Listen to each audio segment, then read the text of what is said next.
Bonjour à toutes et tous et bienvenue dans ce nouvel épisode du Shop des Titans. Je suis avec Julien. Salut Julien. Bonjour Simon.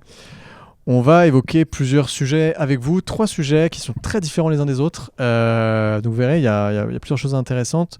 Les 3 sujets pour directement vous évoquer de quoi on va parler. Le premier, ça va être les Shopify Account Components, un système nouveau sur les comptes clients. Enfin les comptes, pas du tout, les comptes clients, pardon. Je suis à moitié anglaise pour ça.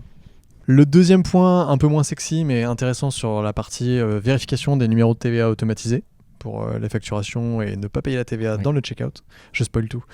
Et le troisième point qu'on va voir avec vous, c'est un cas d'étude d'A/B test. On nous remonte de temps en temps sur le podcast qu'on parle de CRO mais qu'on n'a jamais des cas concrets de certains de nos clients. Là, on va le faire, on va vous donner des chiffres. Et c'est des choses qui sont applicables assez facilement parce que c'est un A/B test plutôt très simple mais qui a eu un impact très important. Donc restez jusqu'à la fin. Voilà. Et on va démarrer tout de suite. Julien, c'est quoi les Shopify Account Components ?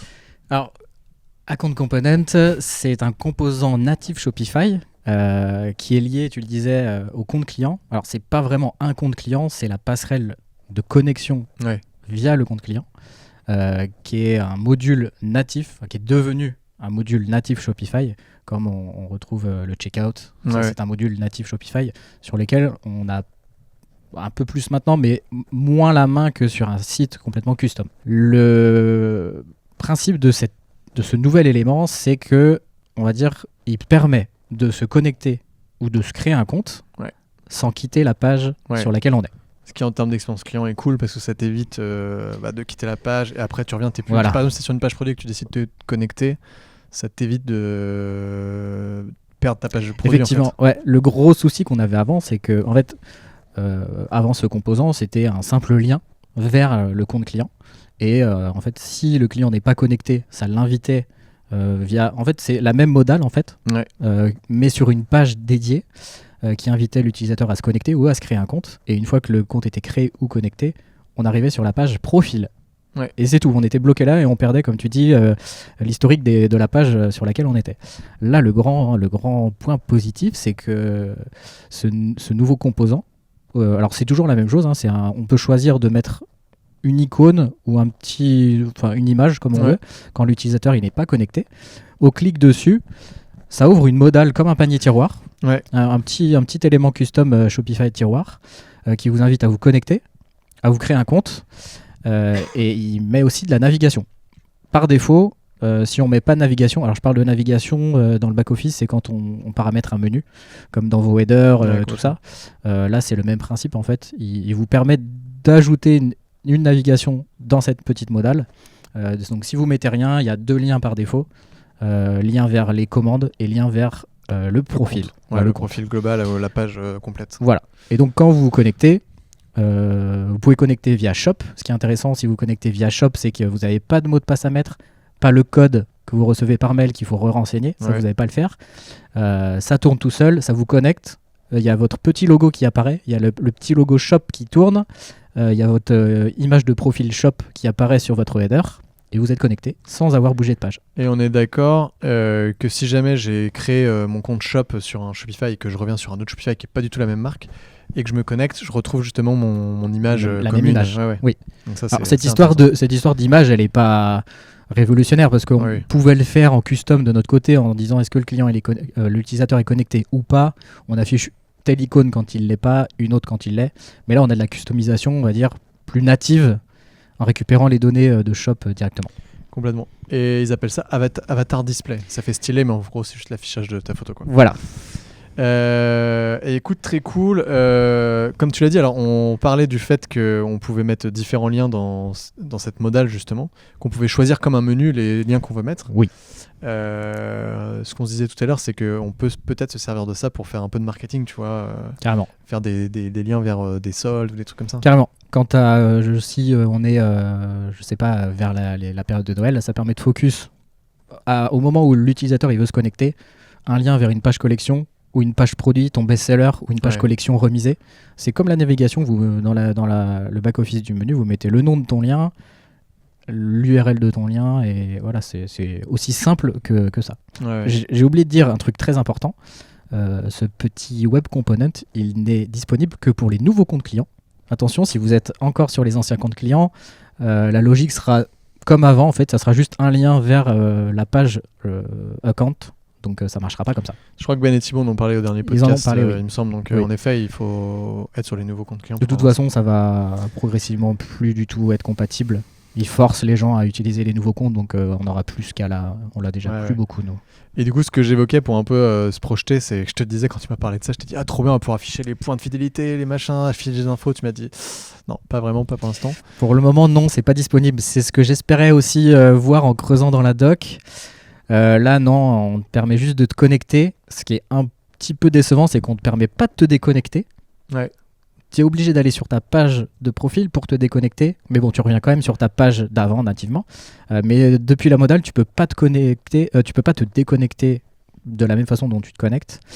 Mais il n'y a pas non plus d'affichage dynamique d'informations. Il n'y a que du lien, quoi. Mais tu vois, en parlant, j'y ai réfléchi. Mais en fait, tu peux par contre imaginer que quand tu me dis si je dis des bêtises, mais quand tu es sur une page produit, on te dit vérifier, enfin il y a un système de fidélité, vérifier si vous avez des points, tu cliques et là ça t'ouvre la modale pour te connecter et là afficher les points sur une page produit par exemple. Parce que du coup tu es connecté, on te repère et on peut afficher.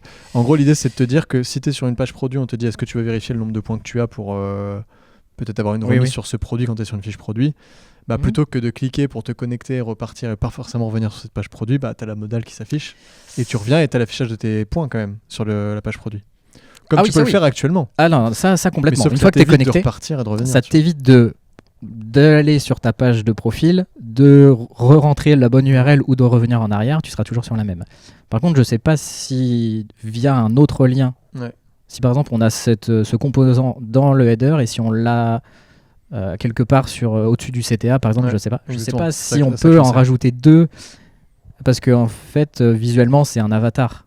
Une icône, je pense qu'on peut mettre n'importe quoi dedans, mais est-ce qu'il va quand même comprendre qu'il faut l'ouvrir à cet endroit-là? Faudrait qu'on teste, c'est un cas d'usage qui peut être intéressant. Allez, on le fera, on vous tiendra au courant. Ouais. Ok, écoute, très cool. Deuxième point sur l'automatisation des numéros de TVA. Donc, j'essaie d'expliquer, puis tu rebondiras si tu le souhaites. C'est pas mes sujets favoris, c'est plutôt Ben qui gère ça. Mais Ben n'était pas disponible, voilà. Donc, je vais le faire avec mes connaissances. En gros, désormais, en fait, quand vous travaillez en B2B et que vous achetiez des produits sur un site en B2B et que, par exemple, vous étiez français et que vous vouliez acheter en Allemagne, il y a une exonération de TVA qui se fait. Sauf que, historiquement, on ne pouvait pas vérifier automatiquement ça et donc il y avait une facturation de la TVA qui se faisait ou alors il y avait un achat sans vraiment transaction qui se faisait et c'est après, à la facturation, à la mano, qu'on retirait la TVA, typiquement. Tu me dis si j'ai des bêtises. Non, c'est ça. Tu sais peut-être mieux que moi. Là, aujourd'hui, on aura la possibilité, je crois que c'est dans le checkout, de pouvoir rentrer son numéro de TVA. Ça va être automatiquement détecté par Shopify que la transaction se fait entre deux pays de l'Union européenne, typiquement. Et dans ces cas-là, la TVA ne sera pas appliquée dans le checkout et vous pourrez acheter sans TVA dans le checkout. Et la facturation aussi pourra se faire automatiquement. Du coup, voir les prix en direct sans cette TVA qui est enlevée, sous-traite en fonction de ton pays, etc. Exactement. J'avais cru comprendre moi dans un premier temps que ça pouvait se faire aussi au niveau du panier, etc. J'ai l'impression que c'est que une fois qu'on est dans le checkout, j'ai l'impression. Bon, après aujourd'hui, on a la possibilité d'afficher des prix hors taxe quand on fait du B2B, faire un peu de manip. Mais du coup, pour cette règle-là, vu que ça concerne des pays entre pays, en fait, ce qu'on peut faire dans le panier, c'est conditionner des affichages en fonction de l'emplacement du client, mais je ne suis pas sûr qu'on peut détecter l'emplacement de la boutique et ses frais qui le concernent lui. Donc je pense que pour le moment, c'est uniquement dans le checkout. Je pense. Faudra voir. Non, mais c'est ce qui est expliqué. Je pense en effet que c'est uniquement dans le checkout pour l'instant. L'avantage aussi, c'est que le numéro de TVA est validé et enregistré pour les commandes futures. Donc, quand on l'a fait une fois, il n'y a plus besoin de le enregistrer à chaque fois le numéro de TVA. Donc ça, c'est cool. Quand on rachète, on n'est plus soumis à la TVA. C'est une information de l'utilisateur en plus. Exactement. Mais sur le même schéma. C'est-à-dire que si c'est le même qui commande de la France à la France, bon, là, ça ne marche pas. Donc voilà. Donc l'avantage, c'est l'automatisation en effet. La conformité, parce que ça évite les risques de fraude et d'erreur. L'expérience client, évidemment. Voilà. Après, il y a un système, Shopify, dans l'annonce qu'ils ont faite, parce que c'est très récent, ça date du 25 février, je crois. Ils ont dit attention, nous on se porte pas garant non plus du truc, ça permet d'automatiser d'aller plus vite, mais c'est à vous de vérifier. Et si jamais vous pensez qu'il y a des risques de fraude, comparez bien le numéro de TVA avec vraiment l'entité, voilà, pour alerter dessus, quoi. Donc voilà ce qu'on peut vous dire là-dessus. Peut-être que dans le futur on va en reparler, et Ben notamment, une fois qu'on aura eu des exemples un peu concrets, pour en parler un peu mieux que moi. J'imagine qu'il faut quand même un petit peu paramétrer son store. Alors ce qui est fait de base, j'imagine, en fonction des pays dans lesquels tu as tes marchés, tu as tes pourcentages. Ça, je ne sais pas. Je pense qu'à partir du moment où c'est un système B2B, ça te propose automatiquement d'enregistrer ton numéro de TVA dans le checkout, en fait, ça te le propose. Mais en effet, si par exemple, ton store, c'est le même en B2B, en B2C, en fonction de comment tu es connecté, le client B2B, lui, verra s'afficher le champ de numéro de TVA, mais pas le B2C. Oui. Donc voilà, donc c'est ce qui était en effet expliqué. Troisième sujet du jour, c'est un cas d'étude A/B test que je vais expliquer. Donc c'est avec, je vais pas dire la marque puisque voilà, c'est des données qui concernent la marque. Donc voilà, on va pas en parler en particulier. Ce que je peux vous dire, c'est que c'est une marque de vêtements qui fait plusieurs millions d'euros de chiffre d'affaires. Sur ce test-là, on a eu plus de 150 000 utilisateurs en assez peu de temps, mais par contre, voilà, le test est valide. Hein, voilà, forcément, on a validé tout ça. Et on l'a fait que en mobile. Qu'est-ce qu'on a fait ? On a pris un menu mobile avec des catégories de vêtements, donc pantalons, t-shirts, pulls, etc. On a fait un test, la version de base qui n'a pas d'image, et une version B sur laquelle on a une image de pantalon, une image de t-shirt, une image de pull. Et on les a comparés et on a regardé les résultats et c'est assez probant. Sur la version, donc la nouvelle version avec les images, on s'est retrouvé avec plus 7,56% de conversion, 11% de panier moyen et donc au total un revenu par visiteur qui a augmenté de 19,51%, donc ça c'est assez cool. C'est ouf. Donc voilà, juste en mettant des images, hein, c'est un test qui est très simple à faire. Enfin, moi je suis pas dev, voilà, mais de rajouter des images, c'est pas complexe. Voilà, ça met pas beaucoup de temps, donc en gros c'est quelque chose qui peut vous faire gagner quand même beaucoup d'argent avec une implémentation qui est très simple. Oui. Alors faut savoir, je pense à peu près dev quand même, parce que dans le menu il n'y a pas non plus de la place, une place de fou.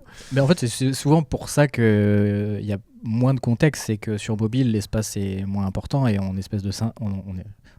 essaye de synthétiser les informations en mettant que le nom des pages, des collections ou des produits. Mais moi, de mon point de vue perso, quand je vois des images, ça me parle plus qu'un titre de produit avec une référence. Ça me dit rien. Si je vois le produit me plaît, je vais cliquer, alors qu'un mot, c'est assez logique. Par exemple, si tu as une liste de 10 catégories de produits et qu'au milieu de tout ça, tu cherches n'importe quoi, une cravate, et que ta cravate est genre en 7ème position avant de le voir, alors que si tu as vraiment une image de cravate, bon bah là, tu te plantes pas.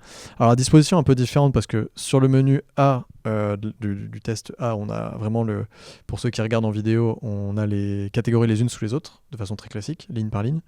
Et sur la partie, le côté B, on a fait des blocs un peu plus gros quand même pour afficher les images et qu'elles soient pas trop petites. Donc c'est la disposition un peu différente. Donc il n'y a sans doute pas que l'image qui a un impact également. On a un peu plus de place pour les informations, mais pour autant, ça a bien marché parce qu'on est obligé de scroller dans le menu pour accéder à toutes les catégories et ça a plutôt bien fonctionné. Ça fait un genre de mini-grille produit un peu. Ouais, exactement. En fait, c'est ça qui est hyper c'est exactement puissant. Ça. Ouais. C'est exactement ça. Mais on aurait pu se craindre que le fait de devoir scroller défonce un peu ta conversion, mais pas du tout. Donc ça, c'est cool. Les autres conclusions qu'on en a tirées, c'est que c'est surtout un impact sur les nouveaux clients. Ce qui est assez logique parce qu'un ancien client, en fait, il connaît bien le site et il connaît le nom des articles, exactement. Etc., des collections. Donc ça l'aide moins. Donc là, l'impact était moins bon. Enfin, d'ailleurs, il était négatif, mais bon, ça c'est en fonction des stats. Il y a eu beaucoup moins de returning clients que des nouveaux clients, donc ça biaise un peu les stats. Mais en tout cas, sur les nouveaux clients, c'est très très bien. Impact fort au niveau de l'acquisition, notamment sur Google, avec 33% de revenus par visiteur. Donc ça, c'est très très bon. C'est au-dessus de la moyenne du test. Sur le social, on est en dessous, mais c'est aussi positif. On est avec 8% de revenus par visiteur. Par contre, le taux de conversion sur le social est très important. Il est entre 50 et 70. Ça veut dire quoi ? Ça veut dire que... Alors, l'AOV est plus faible, enfin le panier moyen est plus faible, donc c'est logique. Mais du coup, ça veut dire quoi ? C'est-à-dire que ça permet de beaucoup mieux convertir sur le social, donc Insta et Meta principalement. Par contre, c'est une clientèle, et c'est logique, qui va te dépenser moins. Donc, voilà. Mais par contre, ça te permet de miser dessus pour te dire je vais aller récupérer de l'emailing, pour plus tard les relancer avec de l'emailing et qu'ils aillent refaire de l'achat et augmenter ta fréquence d'achat, enfin rapprocher les achats, on va dire. On a aussi fait une analyse au niveau des pays. C'est une marque qui vend à l'international quasiment dans tous les pays du monde, très fort aux US et évidemment fort en Europe. Et du coup, l'impact était très fort aux US et très fort en France, et les stats étaient très proches, ce qui est rare. Entre la France et les US, généralement, On a des résultats similaires. On a des comportements qui sont un peu différents. Et enfin, c'est aussi assez logique, mais ça permet de mettre le curseur sur ces investissements, notamment en ads. C'est que ce système-là est très très efficace lorsqu'on arrive sur la homepage, avec plus 65% de revenus par visiteur, alors que dans la moyenne, on était à 20, donc c'est 3 fois plus. Parce qu'en effet, dans les stats qu'on a, on a des gens qui ont atterri sur des pages produits, des pages collections. Quand on arrive sur une page collection, on a déjà des grilles de produits, donc on n'a pas forcément besoin de repasser par le menu. Sur la page produit, on a déjà été redirigé dans une ads pour ce produit-là, donc c'est logique que sur ça, on a moins de performance. Mais ce qui veut dire quand même que les stats que j'ai donnés au démarrage sont plutôt minimisés par rapport à ce que vraiment l'impact a sur le site, parce que sur ta homepage, tu as les stats sur cet A/B test sont beaucoup plus importants encore, et c'était la grande majorité des connexions quand même. Donc voilà, hyper intéressant. Donc voilà, la conclusion de ça, c'est que de proposer des images de vos produits dans les menus, même mobiles, même quand il y a peu de place, ça a vraiment un impact très fort. Donc voilà, donc on vous encourage à le faire. À minima, l'A/B tester. Parce que c'est pas très compliqué, ça coûte pas très cher à faire. Il y a un peu de dev, mais voilà. Il y a un peu de dev, mais c'est pas énorme. Ça pourrait être même une option dans un menu. Mais ça m'étonne pas du tout. Je sais que sur certains de nos derniers clients, on a des logiques comme ça. Alors pas sur les menus mobiles, mais sur on va dire en guise de héros de page collection. Des fois, on met des liens dans un genre de petit label, petit bouton. Alors moi, je sais que j'aime pas trop ça, et je trouve que sur certains clients, on a amélioré ce truc-là en mettant des petites vignettes d'images de collection ou alors de produits, et tu as juste un nom de collection, et en fait ça marche 10 fois mieux qu'un nom avec un bouton, tu cliques dessus. Même si c'est des collections intelligentes, croisées, etc. Une image, pour moi, marche mieux que 2-3 mots, ça c'est sûr. C'est hyper parlant en termes du UX et de conversion, donc voilà, donc favorisez les images. Faites attention quand même au niveau de l'UX, parce qu'il ne faut pas que ce soit... Voilà. Et encore, je vous le dis, l'A/B test, on l'a fait. Évidemment, on va faire l'intégration. C'est un test qui est très récent. Donc, on a prévu de faire l'intégration dans le menu de façon définitive. Mais même le test qu'on a fait n'était pas nickel en termes de design. Voilà, pour le test, on a fait un truc qui était qui marche. Pour se rendre compte, Voilà, mais c'était pour vraiment faire le test et voir ce qu'il y allait. Il y a sûrement optimiser encore. Mais... Exactement.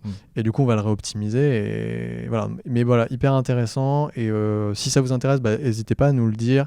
En commentaire, si vous êtes sur YouTube ou sur LinkedIn, vous nous écrivez quand on communique sur les podcasts. Je m'en occuperai personnellement. Ouais, voilà. Tu diras super le test, le cas de l'A/B test.